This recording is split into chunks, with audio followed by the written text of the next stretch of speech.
jërëjëf madame honorable députée Saye Cissé laaj bi nga wax dafa jëm ci li ñu tuddee les pouvoirs nga xam ne mooy représenter les institutions ci réew mi ñu fàttali ni Sénégal bi mu jotee indépendance am ba léegi dafa taxaw ci nu ñuy fexe ba jëmmal ay pouvoir benn bu ne ñu jox ko doole li ci gën a fës muy li ñuy wax pouvoir exécutif nga xam ne moom la Sénégalais yi gën a xam ci nguur gi pouvoir législatif bi nga xam ne mooy fi ñu teew tey di assemblée ak pouvoir judiciaire bu nekk am lu ko mandargal nag donte du léppam boo jëlee pouvoir exécutif dañuy wax ki ko mandargal dëgg mooy président de la république mu ànd ci ak gouvernement bu premier ministre jiite boo ñëwee ci pouvoir législatif président assemblée nationale la bureau bi ak l'ensemble des députés boo demee nag ci pouvoir judiciaire di nga fa fekk lu mel ni conseil constitutionnel cour suprême cour des comptes ak li ñuy wax les cours et tribunaux loolu nag benn bu ne dafa am ay cër yu ñu ko jox te cër boobu constitution moo ko jox moo tax débat bi léeg-léeg dañ koy biaisé li fi nekk ci constitution moom la ñuy doxal constitution moo ne président de la république mooy clé de voûte des institutions mooy le gardien des institutions moom mooy assurer le bon fonctionnement de ces institutions mooy le chef suprême des armées mooy doxal la diplomatie et cetera et cetera moom mooy définir la politique de la nation moom moo ne premier ministre am moom mooy doxal la politique de la nation di chef de l'administration jiite gouvernement bi moom moo wax ni justice mooy àtte ci turu Sénégalais yi moom moo wax ni assemblée nationale mooy voter les lois waaye assemblée nationale it mooy contrôler l'action du gouvernement loolu dafa leer nañ kon defe naa polémique mënul am ci loolu pouvoir kenn ku nekk ci ñoom premier ministre président de la république moo koy fal moo koy nommé waaye du ko jox pouvoir am constitution la jóge le premier ministre tient ses pouvoirs de la constitution et non pas de la volonté du président c'est sa nomination qui ressort de la volonté du président moo tax nit ñi suñuy wax dañuy tasaare mais premier ministre li muy liggéey est-ce que dëppoo nag li constitution wax ni lii mooy ay pouvoir am loolu moo jara xool noonu lañ koy xoolee ci justice xool ko ci assemblée nationale bi léegi nag ni constitution génnee pouvoir yooyu la créer nag les mécanismes de collaboration entre ces institutions notamment li ñuy def nii benn la ci forme collaboration est-ce que doy na mat na wala dañ ko war a mottali loolu ñëpp dëppoo nañ ni les institutions ne sont pas dressées pour le sommeil comme on dit ces institutions évoluent au gré du temps et de l'évolution des sociétés ba tax ñu jàpp ni institutions yi war na évoluer ñu ngi ciy liggéey nag président am na lu mu ciy liggéey waaye yéen ñii sax député yi xam leen ni am ngeen capacité ak sañ-sañu proposer des modifications yu war a améliorer les institutions parce que l'initiative de la loi appartient concurremment à l'Assemblée nationale et à l'exécutif bu leen ko fàtte mukk donc du affaire u exécutif kese waaye lu ñuy def la ci ubbi ko muy discussion yu yaatu consensus am na ci loo xam ne fii bi ñu fi musee njëkkee ñëw am na benn député opposition honorable Tafsir Thioye interpellé ma ci réforme yi waaye dafa am idée bu mu génne woon ma jàpp ni idée bu rafet la bi ñu ci waxtaanee ak président dañ koo jàpp mooy au lieu ñuy génne réforme yi par benn nañu jël le temps de travailler à un paquet de réformes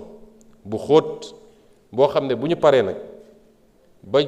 def large concertation avec toutes les forces de la nation ñu xool ndax voie référendaire la est-ce que voie législative la est-ce que neneen ak neneen ci loolu la ñu nekk mais pour le moment Sénégal amul problème mu institution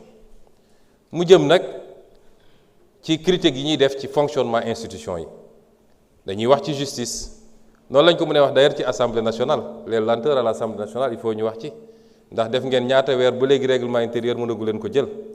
fu ne mën na am lu ñu fa gis ni waroon na mën a gën a gaaw waroon na mën a doxee neneen mais loolu beneen débat la parce que sama temps jeex na dinaa ci dellu siwaat parce que dafa am question fond dese na la 3 minutes dafa juumoon. vous avez 8 minutes dese na 3 minutes. voilà bon bu ñu waxee affaire fonctionnement institution yi ci biir institution yi ñuy xool naka la war a fonctionner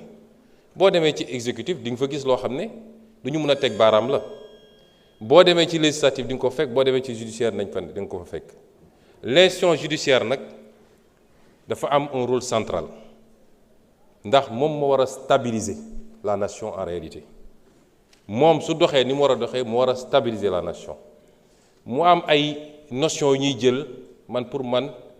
ay erreur la indépendance de la justice d'abord indépendance de la justice tekkiwul un gouvernement des juges où la justice est totalement coupée de tout ñoom ñooy doxal nu mu leen neexee d'abord justice pàcc yu bëri la su ñuy wax indépendance de la justice dëgg c'est les juges des juridictions de jugement et de l'instruction certainement mais le parquet par essence kan mooy autorité am mais c'est le parquet reçoit des instructions du ministère de la justice qui n'est pas une autorité judiciaire c'est une autorité politique dans le sens de membre d'un gouvernement buy doxal la politique du gouvernement dans le secteur. La politique pénale, c'est le gouvernement qui la détermine, ce n'est pas les magistrats. Ce que j'entends par politique pénale, moi, dans le ci biir corpus légal bi mënuñu ko génn l'État à tout moment peut dire telle question man jàpp naa ne dama ko war a traiter de manière plus rigoureuse ou alors war naa mën a am flexibilité ma jël benn misaal bu ndaw boo jëlee lu mel ni infraction bu jëm ci cannabis loi ne c'est 10 dama joxe exemple rek de su loi ne masalan 10 ans maximum 6 mois minimum selon le moment l'État peut décider que la politique pénale ci instant bi c'est un traitement beaucoup plus doux donc on ne le voit pas au-delà de 2 ans en tout cas ci rek li procureur di requérir wala État ne damay durcir parce que situation bi laaj na ko ça c'est la politique pénale ça relève de l'État warul génn ci cadre lu loi permettre mais État moo koy def la loi dit que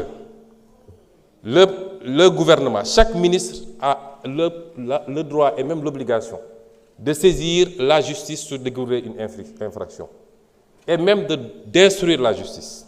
c'est pour des raisons de rationalité que le gouvernement bi yëpp dajale ko teg ko ci loxo ministre de la justice kon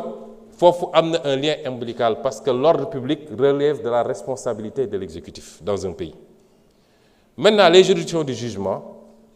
ñoom dañoo am seen indépendance ñu teg ko ci ñaar yu am solo bu ci njëkk mooy le principe de l'inamovibilité mooy juge bi munoo parce que neexuma ma ne dama ko fiy jëlee ñaareel bi mooy